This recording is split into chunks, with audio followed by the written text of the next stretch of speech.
Water getting in a crawl space, eh? So again, what do you want to do here? You want to encapsulate this? Just hide everything? Put a black membrane up against here or some visqueen crap like that and some drain tiles?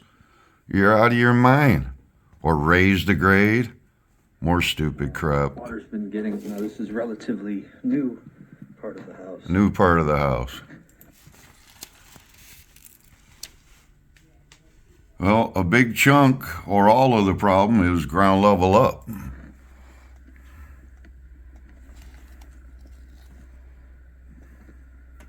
You can see